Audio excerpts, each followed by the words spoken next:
آج 10 محرم الحرام عاشورہ کا دن ہے اور آپ کا یہ جمع غفیر مسجد میں اس طرح سے جمع ہونا محبت اہل بیت کی نشانی ظاہر کرتا ہے۔ آج ہر سنی گھرانہ حسین کو سننا پسند کرتا ہے اور آج کے دن بہت ساری فضیلتیں ہیں عاشورہ کی، اور تاریخی اعتبار سے بہت سارے واقعات بھی ہوئے ہیں عاشورہ کو، لیکن ان واقعات کا تذکرہ زیادہ نہیں کیا جاتا، شہادت امام حسین کا تذکرہ زیادہ کیا جاتا ہے، اس لیے کہ دیگر واقعات بھی عبرت کے لیے ہو سکتے ہیں۔ نوح علیہ السلام کے طوفان کا ذکر، موسیٰ علیہ السلام کا فرعون کی لشکریوں سے نجات کا پانا، یونس علیہ السلام کا مچھلی کے پیٹ سے باہر آنا، یہ سب عاشورہ کے دن ہوا ہے۔ لیکن کثرت سے شہادت امام حسین کو ہر سنی گھرانہ اس لیے ذکر کرتا ہے کہ قتل حسین اصل میں مرگ یزید ہے، اسلام زندہ ہوتا ہے ہر کربلا کے بعد۔ ہم اسی نیت سے اور اسی آس و یاس تمنا کے ساتھ شہادت امام کا تذکرہ کرتے ہیں کہ ہمارے مرجھا ہوئے دلوں میں پھر سے ایمان تازہ ہو جائے۔ آج معمول کے مطابق تذکرہ امام حسین امام عالی مقام رضی اللہ تعالیٰ عنہ ہمیں کرنا ہے۔ کل آپ نے سفر امام حسین کو سماعت کیا تھا، مدینے سے مکہ تک آنا اور مکہ سے پھر کوفہ کے لیے نکلنا۔ یوں سمجھ لیں کہ آج ہم شہادت امام حسین کو سننے کے لیے بیٹھے ہیں کہ آج عاشور کا دن کربلا کی تاریخ میں ایک ایسا دن تھا کہ اہل بیت کے لیے ایک بڑا سخت ترین امتحان تھا، بلکہ امام زمن نے اس کا نقشہ یوں کھینچ کر کے بیان کیا ہے کہ فاطمہ کے لاڈلے کا آخری دیدار ہے، حشر کا ہنگامہ برپا ہے میان اہل بیت۔ اہل بیت اطہار کے درمیان حشر کی سی نوبت اور حشر کی سی کیفیت پیدا ہو چکی تھی۔ عزیزان گرامی وقار، سیدنا امام علی مقام کا تذکرہ کرنا اور سننا، ہم اس کو سعادت و عبادت تو سمجھتے ہی ہیں، لیکن یہ ایک بڑی ہمت کا کام ہے اور ایک بڑے جگر کا کام ہے کہ ہم اپنے نبی کونین صلی اللہ تعالیٰ علیہ وسلم کے نواسوں کا تذکرہ کرتے ہیں اور پھر اپنے دامن میں جھانک کر دیکھتے ہیں تو خود اپنے آپ پر زیادہ رونا آتا ہے، اس لیے کہ وہ شہادت کے بعد بہت بلند مقامات پر چلے گئے، اتنے بلند مقامات پر وہ فائز ہوئے کہ ان کے نام کے تذکرے کرنے والوں کو اللہ ان کی برکت سے ولایت دے دیا۔ لیکن رونا آج امام حسین پر نہیں، اپنے حال پر آ جائے تو بھی بڑی بات ہے کہ تذکرہ کرنے والوں کی زبان بھی اور ان کا عمل بھی ویسا ہو جائے جیسا امام حسین چاہتے تھے۔ سیدنا امام علی مقام مکہ میں تھے، پورا رمضان المبارک مکہ میں گزارا، شوال اور ذی القعدہ بھی مکہ میں گزارا۔ امام مسلم بن عقیل کو آپ نے کوفہ بھیجا تھا حالات معلوم کرنے کے لیے۔ کوفہ والوں نے ان کا بڑا شاندار استقبال کیا تھا تو انہوں نے لیٹر لکھ کر بھیج دیا تھا، اے امام یہاں کے حالات بہت اچھے ہیں، سب آپ کے حق میں ہیں، آپ کے صرف انتظار میں ہیں، آپ تشریف لائیں اور ہر کوئی آپ سے بیعت کرنا چاہتا ہے۔ یہ خط پہنچا امام علی مقام کے پاس، لیکن کوفہ میں کیا ہوا اس کے بعد؟ امام مسلم بن عقیل اور ان کے بچوں کو اور ان کے جتنے حمایتی تھے ان کو بڑی سزائیں دے کر کے ابن زیاد نے قتل کیا اور کوفہ میں ان کے سروں کو لٹکا دیا۔ یہ خبر امام حسین تک کسی نے نہیں پہنچایا۔ امام علی مقام مکہ سے اپنے خاندان والوں کو لے کر نکلتے ہیں، چلو کوفہ والوں نے ہمیں بلایا ہے، ہزاروں کی تعداد میں ان کے خط آئے ہیں، ہم ان کے خط کا جواب دینے کے لیے پہنچے اور ان لوگوں نے ایک امام حق کا مطالبہ کیا ہے، ہم ان کے اس مطالبے کو پورا کرتے ہیں۔ جبکہ مکہ میں موجود بہت سارے صحابہ اکرام اور دیگر تابعین نے آپ کا راستہ روکنے کی کوشش کی، بہت کوشش کی کہ آپ نہ جائیں، آپ مکہ میں امن و امان کے ساتھ ہیں، کوفہ والے دغا کر جائیں گے۔ امام علی مقام کی نظر میں صرف وہی بات تھی کہ کل بروز قیامت اگر انہوں نے اللہ کے حضور کہہ دیا کہ ہم نے تیرے نبی کے نواسے کو بلایا تھا، وہ آئے نہیں، اس لیے ہم نے یزید کی بیعت کر لی، تو رب تبارک و تعالیٰ کی بارگاہ میں کیا جواب دوں گا؟ اگر مولا مجھ سے یہ سوال کرے کہ اے حسین، کیا تو نے اپنے نبی کی امت کو ایک فاسق و فاجر کے ہاتھ ایسی لاوارث چھوڑ دیا، انہیں بیعت کرنے کے لیے آزاد چھوڑ دیا؟ تو امام حسین کو اسی قیامت کا خوف ستاتا تھا، تو انہوں نے بلایا تو رخت سفر باندھ لیا۔ امام علی مقام جب اپنے گھر والوں کے ساتھ نکلے تو راستے میں کچھ لوگ ملاقات کرتے رہے، اس میں ایک مشہور شاعر فرزدق، اس نے مل کر کے ملاقات کر کے کہا بھی کہ آپ کہاں جا رہے ہیں؟ کہا کوفہ کی طرف۔ تو اس نے ایک تاریخی جملہ کہا، اے امام حسین ابن علی، کوفہ والوں کے دل آپ کی طرف ہیں لیکن ان کے نیزے اور تلواریں یزید کی طرف سے چلتی ہیں، آپ ان کی بات پر یقین نہ کریں۔ امام علی مقام نے کہا، اے فرزدق، اللہ نے جو مقدر رکھا ہے وہ ہو کر رہے گا۔ بہرحال آپ کا سفر آگے بڑھتا گیا، کارواں یہ منزلیں طے کرتا گیا۔ بیچ میں آپ کی سگی بہن زینب رضی اللہ تعالیٰ عنہ کے دو شہزادے عون و محمد چھوٹی عمر میں تھے، وہ اپنے والد کا خط لے کر کے آئے، حضرت عبداللہ بن جعفر کا خط۔ امام علی مقام کو انہوں نے خط لکھا تھا، وہ بہنوی تھے، امام حسین کے سگے بہنوی تھے، عبداللہ بن جعفر حضرت سیدہ زینب کے شوہر، وہ قافلے میں نہیں تھے۔ انہوں نے خط لکھا کہ میں آپ کو روکتا ہوں، اللہ کے لیے آپ واپس آ جائیں، کوفہ والوں کی نیتیں اچھی نہیں ہیں، اگر ان کے پاس تھوڑی اور سختی کسی نے کر دی تو وہ آپ کے خلاف کھڑے ہو جائیں گے، اللہ نہ کرے آپ کے ساتھ اگر کچھ ہو گیا تو پوری دنیا میں اندھیرا چھا جائے گا۔ امام علی مقام کا خط لکھا، امام حسین ابن علی رضی اللہ تعالیٰ عنہ نے اس خط کو رکھا اور اپنے ارادے پر آگے چلتے رہے۔ عون و محمد سے کہا کہ جاؤ اپنے ابا سے ہمارا سلام کہنا اور کہنا عافیت کی دعا کریں، ہم رسول کریم صلی اللہ علیہ وسلم کی امت کی خیر کے لیے نکلے۔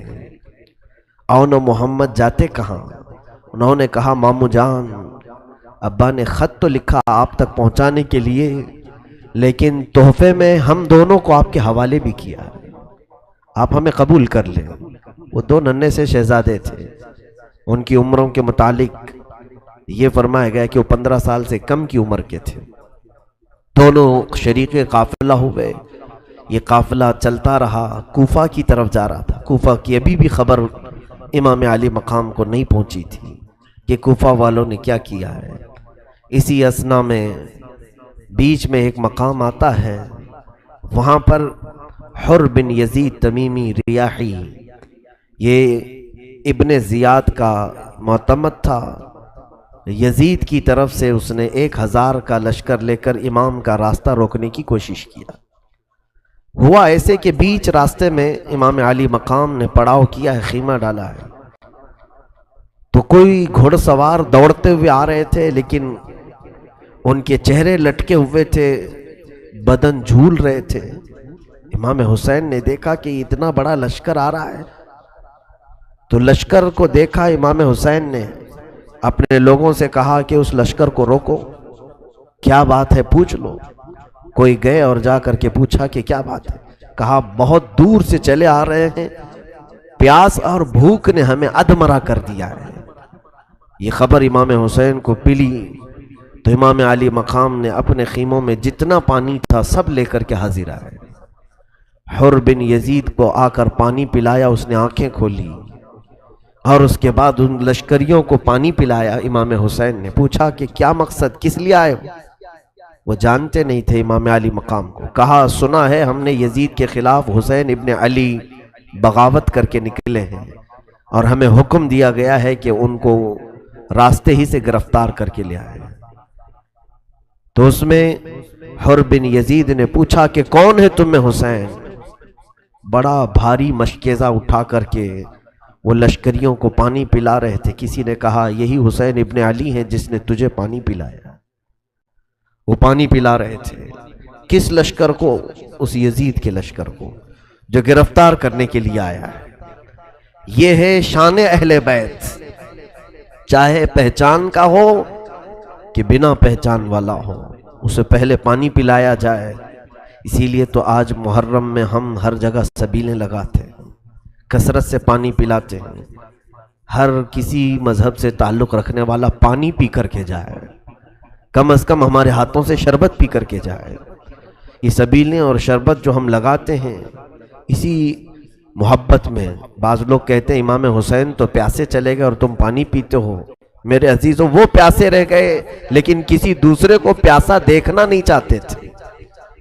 امام علی مقام کی یہ شان تھی، انہیں زیادہ عزیز تھا لوگوں کو پانی پلانا، کیونکہ خاندان بنی ہاشم کا تعلق ایسے کام سے تھا کہ حاجی جب حج کے لیے آتے تھے سال بھر میں، یہی بنی ہاشم، یہی قبیلہ پورے حاجیوں کو زمزم کا پانی پلانے کے لیے مقرر تھا۔ تو پانی پلانا تو ان کی خاندانی روایت تھی۔ حسین ابن علی رضی اللہ تعالیٰ عنہ نے حر بن یزید سے کہا کہ تم کس لیے آئے ہو؟ کہا ہم آپ کو گرفتار کرنے آئے ہیں، آپ نے خروج کیا ہے امیر المومنین کے خلاف، یزید کے خلاف، آپ نے بغاوت کی ہے، اس لیے ہم آپ کو گرفتار کرنے آئے ہیں۔ حضرت امام حسین رضی اللہ تعالیٰ عنہ نے کہا تو مجھے گرفتار کرے گا؟ اور اس کے بعد اس کی باتوں کا خیال نہیں کیا، آگے چل پڑے، اور اس کے بعد اپنے قافلے والوں سے کہا کہ خیمے اٹھاؤ اور چل پڑو۔ اس کی بات کی طرف توجہ ہی نہیں دی، اس نے پھر للکارتے ہوئے پیچھے کی طرف بڑھا اور امام علی مقام سے کہا رک جائیں، ہمارے ساتھ آپ کو چلنا پڑے گا۔ امام حسین نے کہا ثقلت کا امک، تیری ماں تجھ پر روئے۔ یہ جملہ عرب میں کہا جاتا ہے، کسی کے موت کی بات کہی جانی ہو، تیری ماں تجھ پر روئے، کیا تو مجھے گرفتار کرے گا؟ حر بن یزید نے پلٹ کر کے ایک جملہ کہا، اے حسین، عرب کا کوئی دوسرا آدمی یہ جملہ کہتا تو میں ضرور اسے جواب دیتا، لیکن تمہاری ماں کو میں کیسے کہوں کہ تم فاطمہ کے بیٹے ہو؟ اسے اتنی خبر تو تھی کہ زہرا کا بیٹا ہے، اور اس نے گالی نہیں دی امام علی مقام کو۔ امام حسین نے وہیں سے یہ دیکھا کہ یہ زہرا کا چاہنے والا ہے، یہ فاطمہ سے محبت تو کرتا ہے۔ بہرحال اس قافلے کو آگے بڑھایا جاتا رہا، یہاں تک کہ حر بن یزید نے آگے پہنچ کر کے پھر قافلے کو روکا۔ امام حسین نے کہا کہ تم آخر چاہتے کیا ہو؟ کہا اے حسین ابن علی، میں آپ سے جنگ نہیں چاہتا، لیکن میں اپنے امیر کی اطاعت کرتا ہوں، میں اپنے حاکم کی، خلیفہ کی اطاعت ضرور کروں گا۔ تو بعد میں بات ایسے اتفاق پائی کہ اس نے کہا، حر بن یزید نے، ایک کام کریں آپ، کوئی ایسا راستہ لے لیں جو مدینے بھی نہیں جاتا ہو، کوفہ بھی نہیں جاتا ہو، کوئی دوسرا راستہ آپ اختیار کر لیں تاکہ میں اپنے امیر کی خلاف ورزی کرنے سے بچ جاؤں، نافرمانی کرنے سے بچ جاؤں۔ امام حسین نے اس کے مشورے کو قبول کیا اور بیچ کا ایک راستہ لے لیا جو نہ کوفہ کی طرف جاتا تھا نہ مدینے کی طرف۔ یہ راستہ چل پڑا۔ کافی دور آنے کے بعد حر بن یزید نے کہا اب یہاں پر روک لیجئے، دریائے فرات قریب ہے، پانی وغیرہ آپ کو بھی ملے گا، ہمیں بھی مل جائے گا، روک دیں آپ یہاں پر۔ تو امام حسین نے پوچھا کہ یہ کون سی جگہ ہے، یہ کون سا علاقہ ہے؟ تو حر بن یزید نے کہا ہادہ مقام کربلا، اس جگہ کو کربلا کہا جاتا ہے۔ امام حسین نے کہا ہادہ مناخ رکابنا ومحط رجالنا رحالنا ومقتل رجالنا، یہی وہ جگہ ہے جہاں ہماری اونٹنیاں اتریں گی، ہمارے سوار یہاں اتریں گے، اور یہی وہ جگہ ہے جس کے متعلق میں نے سنا ہے کہ ہمارے جوانوں کی قتل گاہ ہے۔ آپ رک گئے، دریائے فرات کے بالکل پاس میں خیمے لگائے گئے۔ حر بن یزید، شام کا وقت ہوتا ہے، امام علی مقام نے جب اذان دی اور نماز کی تیاری کی، اس سے پوچھا تم اپنی الگ جماعت بناؤ گے یا ہمارے ساتھ نماز پڑھو گے؟ حر بن یزید نے کہا اگر حسین ابن علی امامت کر رہے ہوں تو مجھے امامت کا حق کیسے ہے؟ میں آپ کے پیچھے نماز پڑھوں۔ نماز ان کے پیچھے پڑھا، لشکر لے کر کے آیا ہے، مخالفت میں گرفتار کرنے کے لیے آیا ہے، اور نماز انہی کے پیچھے پڑھ رہا ہے۔ امام عالی مقام کے پیچھے نماز ادا کیا۔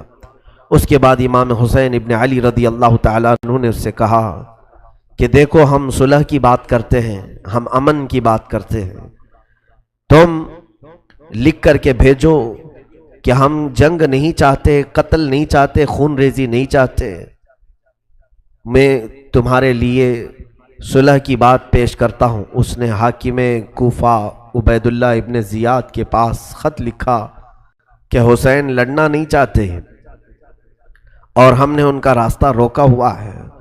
خط آنے کے بعد اس کو حر بن یزید کی بات پر یقین نہیں آیا۔ اس نے عمرو بن سعد نامی ایک شخص جو سعد ابن ابی وقاص رضی اللہ تعالیٰ عنہ کا بیٹا ہے، عشرہ مبشرہ میں سے ہیں وہ صحابی، ان کا بیٹا ہے عمرو، اسے ایران کی حکومت دینے کا اسے لالچ دی گئی تھی، اور اس لالچ میں وہ ایران پر چڑھائی کرنے کے لیے جا رہا تھا۔ حاکم کوفہ ابن زیاد نے اسے طلب کیا اور کہا کہ پہلے تو حسین کا یہ معاملہ نپٹ، اس کے بعد تجھے ایران بھیجا جائے گا۔ وہ 4000 کا لشکر لے کر کے آیا اور اسے امام حسین ابن علی کے پاس بھیجا گیا۔ اچانک رات کو امام حسین رضی اللہ تعالیٰ عنہ 2 محرم کو کربلا اتر چکے تھے۔ یہ 2 محرم کی تاریخ تھی جب آپ کربلا اتر چکے تھے، اور 7 محرم آئی جب تک تو دریائے فرات پر پورا قبضہ آپ کا تھا۔ ابن سعد رات کو آیا، 4000 کا لشکر لے کر گھوڑے دوڑاتے ہوئے آئے۔ بی بی زینب اور کئی عورتیں سیدنا امام حسین کے خیمے میں آئیں اور کہنے لگیں کہ یہاں پر اچانک بڑی فوج آ رہی ہے۔ تو امام حسین رضی اللہ تعالیٰ عنہ باہر نکل کر کے دیکھتے ہیں ایک بڑا لشکر آیا ہے، 4000 فوجی اس میں ہیں۔ تو فوجیوں کے امیر سپہ سالار کو طلب کیا، پوچھا کہ کیا ماجرا ہے؟ عمرو بن سعد آگے بڑھا اور کہا اے حسین ابن علی، جبکہ وہ عمرو بن سعد امام حسین کی ساری فضیلتوں سے اچھی طرح واقف تھا، وہ جانتا تھا کہ رسول اللہ کے نواسے ہیں، ان کی فضیلت میں کیا کیا حدیثیں ہیں، اسے سب معلوم تھا، لیکن برا ہو دنیا کی لالچ کا اور حکومت کے تخت کا۔ ایران کی کرسی نے اسے بیوقوف بنا دیا، پاگل بنا دیا تھا، اور اس نے آ کر کے کہا اے حسین، آپ نے خروج کیا ہے خلیفہ برحق کے خلاف، ہم آپ کو گرفتار کر کے لے جائیں گے، یا تو آپ یزید کی بیعت کو قبول کر لیں یا ہمارے ساتھ جنگ کرنے پر تیار ہو جائیں۔ امام حسین رضی اللہ تعالیٰ عنہ نے اسے بھی سمجھایا، رات کو بلایا، دوسرا دن تھا 8ویں محرم، بلایا اور میٹنگ کی، سارے لشکریوں کو الگ کر کے تنہا اس کے ساتھ بات کی، کہا میں 3 تمہیں آپشن دیتا ہوں، اختیارات دیتا ہوں، اس میں کوئی ایک چیز پسند کر لو۔ کہا ہاں بتائیے۔ امام حسین رضی اللہ تعالیٰ عنہ نے کہا پہلی چیز یہ ہے کہ میں جہاں سے آیا ہوں مجھے وہاں واپس بھیج دو، میں مدینے سے آیا تھا یا مکہ سے آیا تھا، مجھے وہیں واپس بھیج دو۔ دوسری بات یہ ہے کہ یا تو پھر مجھے ملک شام جانے دو، یزید کے پاس جا کر میں خود اپنا معاملہ طے کروں گا، جیسے میرے بڑے بھائی امام حسن رضی اللہ تعالیٰ عنہ نے امیر معاویہ سے معاملہ طے کیا تھا، میں خود جا کر کے بات کر لوں گا ہمارے جو بھی معاملات ہیں۔ تیسری بات یہ ہے اگر تم مجھے واپس مدینہ بھی نہیں جانے دینا چاہتے، ملک شام بھی نہیں جانے دینا چاہتے، تو یا تو پھر مجھے کسی دریا کے کنارے ساحل پر بھیج دو، میں اپنی عمر کی بقیہ زندگی کے ایام وہیں پر کاٹ لوں گا اپنے خاندان والوں کے ساتھ، میں صرف یہ چاہتا ہوں کہ ہمارے خون سے تمہارے ہاتھ رنگین نہ ہو، قیامت کے دن تمہیں اس خون کے عوض دوزخ میں نہ ڈالا جائے۔ عمرو بن سعد کو ان کی بات کا اثر ہوا، اس نے پھر ابن زیاد کو خط لکھ کر بھیجا کہ اچھا ہوا کہ معاملہ سلجھ گیا، حسین لڑنے کے لیے نہیں آئے ہیں، انہوں نے یہ 3 آپشن دیے ہیں۔ عبید اللہ بن زیاد کوفہ کا جو گورنر تھا، اس کے دربار میں کئی لوگ بیٹھے تھے، اس نے مشورہ کیا، وہاں پر ایک شخص شمر ذی الجوشن بیٹھا ہوا تھا. اس نے کہا واللہ اگر حسین کو آپ نے واپس پلٹا دیا تو آپ کی ذلت ہو جائے گی. وہ آپ کے علاقے میں آئے ہیں اور آپ کی اطاعت کیے بغیر وہ واپس چلے جائیں گے. اور رہی بات عمرو بن سعد کی، ہم نے سنا ہے کہ رات بھر بیٹھ کر کے حسین کے ساتھ میٹنگیں کرتا ہے. وہ ان سے جا کر کے مل لیا ہے. اس بدبخت ظالم نے عبید اللہ بن زیاد کے دماغ کو چڑھایا اور اس کے بعد ابن زیاد نے ایک بڑی فوج اس کے ہاتھ دے کر بھیجا کہ جاؤ کربلا میں عمرو بن سعد سے کہنا کہ حسین سے کہیں پہلے میری اطاعت کریں، حاکم کوفہ ابن زیاد کی اطاعت کریں اور سر جھکا کر ہمارے پاس آئیں، پھر ہم آپ کو یزید کے پاس بھیجیں گے. اور یا نہیں مانتے تو انہیں قتل کر دو اور ان کے جسموں کو رون دو. شمر ذی الجوشن کو یہ پیغام دیا اور کہا عمرو بن سعد کو یہ بتا دینا، اور اگر عمرو بن سعد نہ مانے تو پہلے اس کا سر کاٹ لینا اور تم اس کی فوج کو اپنے حوالے کر اپنے تابع میں لے لینا. یہ شمر ذی الجوشن کئی ہزار کا لشکر لے کر پھر کربلا میں پہنچا. یہ 9 محرم تھی. یہ جو کمک پہنچتی رہی فوج کی، 1000 کا لشکر لے کر حر بن یزید سب سے پہلے آیا تھا، جس نے پانی پیا امام کے ہاتھ، راستہ روکا اور ان کو کربلا پر اترنے پہ مجبور کیا. پھر عمرو بن سعد 4000 کا لشکر لے کر آیا. پھر شمر ذی الجوشن یہ کئی ہزار کا لشکر لے کر آیا. کل ملا کر یہ فوجیں آتی رہیں 22,000 لوگ ہو گئے. اور ادھر قافلہ امام حسین میں کل ملا کر کے 82 لوگ تھے، 82 لوگ تھے. اگر تعداد کے اعتبار سے دیکھا جائے تو 100 گنا سے بھی زیادہ تعداد ان لوگوں کی تھی. مد مقابل میں جو لوگ تھے اس سے بڑھ کر کے بھی ان لوگوں نے فوج جمع کی. پھر شمر ذی الجوشن آ کر عمرو بن سعد سے کہتا ہے یہ دیکھو حاکم بصرہ حاکم کوفہ ابن زیاد کا خط ہے. انہوں نے کہا ہے کہ تم حسین کے ساتھ مقاتلہ کرو، جنگ کرو، ان کے جسموں کو رون ڈالو، یا تو پھر وہ ابن زیاد کی اطاعت کریں اور سر جھکا کر کوفہ میں داخل ہوں، یا تو پھر تو اپنی فوج میرے حوالے کر دے، میں یہ معاملہ نپٹ لوں گا. عمرو بن سعد نے اس کو گالی بھی دی، کہا کہ معاملہ سب سلجھ گیا تھا، تو کمبخت نے شاید بھڑکایا ہے، لیکن فوج میں تیرے حوالے نہیں کروں گا، میں بھی حسین کے ساتھ لڑوں گا. اس نے پہلے صلح کی بات کی تھی، لیکن جب اس نے دیکھا کہ حکومت میرے ہاتھ سے نکل جائے گی ایران کی جو انعام میں ملنے والی تھی، اس نے کہا کہ نہیں، میں فوج حوالے نہیں کروں گا، میں خود یہ معاملہ سر کروں گا، اس مہم کو میں ہی پورا نپٹاؤں گا. اس کے بعد یہ شمر ذی الجوشن جو بدبخت ازلی بدبخت تھا، خبیث اور ملعون شخص تھا، اس نے لوگوں میں بھڑکانا شروع کیا امام حسین کے خلاف. یہ 9 محرم الحرام کا دن پورا اسی طرح گہما گہمی میں گزرا. حضرت امام حسین رضی اللہ تعالیٰ عنہ کے ساتھ انہوں نے جو سب سے پہلا معاملہ کیا، عمرو بن سعد نے آتے ہی حکم دیا کہ امام حسین کے خیمے دریائے فرات کے پاس سے اکھاڑ دیے جائیں. 7ویں محرم کو ہی حسین ابن علی کے خیمے اکھاڑ دیے گئے، جبکہ حضرت عباس جو امام حسین کے بھائی تھے، سگے بھائی ہیں، عباس علمبردار، اس قافلے میں جو شریک ہیں. مختصر سا اگر میں ان کا اجمالی تذکرہ کروں تو یوں سمجھ لیں سیدنا امام علی مقام حسین رضی اللہ تعالیٰ عنہ ہیں اس قافلے میں. آپ کے 3 صاحبزادے ہیں، علی اکبر، علی اوسط، امام زین العابدین، علی اصغر چھوٹے سے بچے، اور امام علی مقام کی 2 بیویاں ساتھ میں ہیں، بی بی شہر بانو اور حضرت علی اصغر کی ماں ام لیلہ.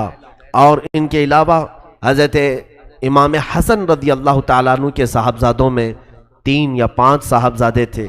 حضرت علی کرم اللہ وجہہ الکریم کے 5 بیٹے اور تھے جو دوسری آپ کی زوجہ محترمہ سے تھے. امام مسلم بن عقیل کے 3 شہزادے اور تھے، 2 تو کوفہ میں شہید ہو گئے تھے. اس طرح سے امام حسین کے گھر کے ہی 52 افراد اس میں تھے. صرف خاندان اہل بیت کے 52 لوگ تھے. باقی ساتھیوں میں، محبت کرنے والوں میں 20 لوگ اور شامل ہو گئے تھے. اس میں سے کیسے شامل ہوئے وہ بھی الگ الگ ان کے اپنے واقعات ہیں. امام حسین رضی اللہ تعالیٰ عنہ کے ساتھ زہیر بن قین شامل ہوا، جو کہ اہل بیت سے اس کو کوئی تعلق نہیں تھا، لیکن امام حسین نے ایک بار کیا بلایا، وہ حج کر کے واپس آ رہا تھا، اس نے ساری چیزیں ترک کر دی، اپنی بیوی کو طلاق بھی دیا راستے میں، اور کہا میں حسین ابن علی کے ساتھ جا رہا ہوں، ساری چیزیں قربان کر کے وہ ساتھ میں چل پڑا زہیر بن قین۔ اب ہوا یہ کہ 7ویں محرم کو ان کے خیمے اکھاڑ کر دوسری جانب لگوا دیے گئے، کہا کہ فرات کے قریب ایک بھی خیمہ نہیں ہونا چاہیے حسین کا، خیمے بدل دیے گئے۔ فرات پر یزیدی لشکر کا پورا قبضہ ہو گیا، دریائے فرات جس کا پانی آج بھی موجیں مارتا ہے اور بڑا میٹھا پانی، پوری دنیا میں مشہور یہ نہر ہے، نہر فرات، اس کا پانی بند کر دیا گیا۔ 7 محرم سے امام علی مقام کے پورے قبیلے، پورے خاندان پر پانی کو بند کر دیا گیا تھا۔ 7 محرم، 8 محرم، 9 محرم، 10واں محرم بھی آ رہی ہے۔ 10ویں محرم کی شب تھی، یعنی جو کل رات جو گزری ہے، یہ عاشورہ کی شب ہے۔ امام علی مقام نے اپنے پورے خاندان والوں کو جمع کیا، پورے لوگوں کو جمع کیا اور ایک فصیح و بلیغ خطبہ دیا۔ اس میں یہ فرمایا، اے بنی ہاشم، اے رسول اللہ کے گھر والوں، آج حسین بن علی کو اس مقام تک پہنچنا پڑا کہ ہر جگہ میرے سر کے اطراف تلواریں اور نیزے لہرا رہے ہیں، میرے نانا کی امت ہی میرے خلاف تیر تان کر بیٹھی ہے، لہٰذا میں یہ چاہتا ہوں کہ تم جہاں جہاں سے آئے ہو اپنے گھروں کو واپس چلے جاؤ، تم اپنے اپنے گھروں پر چلے جاؤ اور دین کی خدمت کرنا، عبادت خداوندی میں مصروف رہنا، مجھے میرے حال پر چھوڑ دو۔ جب اہل بیت میں آپ نے یہ تقریر کی، اللہ اکبر، سب کے جسموں پر رونگٹے کھڑے ہو گئے۔ اس میں جو بھی وفادار اہل بیت تھے ایک ایک کھڑے ہونے لگے۔ حبیب ابن مظاہر، ایک امام علی مقام کے خاص غلام، یعنی 7 ہو لیے تھے قافلے میں، مسلم بن اوسجہ اسدی، یہ بھی قافلہ امام میں شریک ہو گئے تھے، یہ کھڑے ہوئے، اور اس کے بعد حضرت عباس سگے بھائی ہیں، کھڑے ہو کر کے کہتے ہیں، اے امام، آپ کیا چاہتے ہیں؟ آپ کے بعد ہم لوگ زندہ رہیں؟ فرماتے ہیں، آپ کے بعد زندگی کا مطلب ہی کیا ہے؟ اگر جینا ہے تو حسین کے ساتھ اور مرنا ہے تو حسین کے قدموں میں مریں گے۔ آپ کے بھائی نے یہ جملے کہے اور اس کے بعد آپ کے بھانجے بھتیجے ایک ایک اٹھتے گئے اور انہوں نے وفاداری کا ایسا ثبوت دیا اور کہا، اے امام علی مقام، مولا، ہمارے جسموں پر جو بال ہیں وہ آپ کی برکت سے ہیں، آپ ہمیں کربلا سے واپس نہ کریں، ہم اپنی زندگی کی آخری سانس تک آپ کے ساتھ رہیں گے، جہاں آپ رہیں، چاہے آپ اپنے قدموں میں ہی ہمیں کیوں نہ رکھیں۔ امام علی مقام نے کہا، بچوں، دیکھتے نہیں پانی بند ہو چکا ہے، دیکھتے نہیں بھوک ہے۔